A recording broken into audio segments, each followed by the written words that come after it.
Cabinet sub కమిటీకి caste census మీద నివేదికను ఇచ్చినట్లు తెలిపారు ప్రభుత్వ సలహాదారుడు Shabbir Ali. Minority, SC, ST సలహాదారుడిగా ఉన్న సీఎం మంత్రులకు అభినందనలు తెలిపారు. ఇక కాంగ్రెస్ ప్రభుత్వం చారిత్రాత్మక నిర్ణయం తీసుకుందని, ఎన్ని ప్రభుత్వాలు ఇచ్చినా చేయని దమ్ము ధైర్యం రేవంత్ సర్కారు చేసిందని అన్నారు.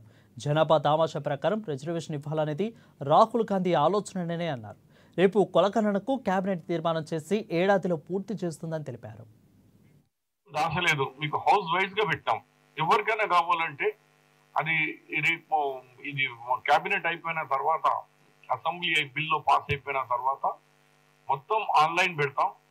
ఎక్కడ డౌట్ వచ్చినా రెక్టిఫై చేస్తాం, తప్పు ఏం లేదు. మేమే అంటున్నాం 3% ఇంకా వాళ్ళు రాలే, వాళ్ళకు అనుగుణం లేకుండానా, లేకుంటే నాకెందుకు అని ఏదో విధంగా పోలేదు.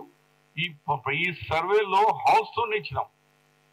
మైనారిటీ బీసీలో ఎంత, బీసీలో ఎంత, ఏ కులంలో ఎన్ని హౌస్ కు మేము హౌస్ వైజ్ సర్వే చేసినాం. ఇలాంటి సర్వే ఇండియాలో చరిత్రలో ఎప్పుడు కాలేదు.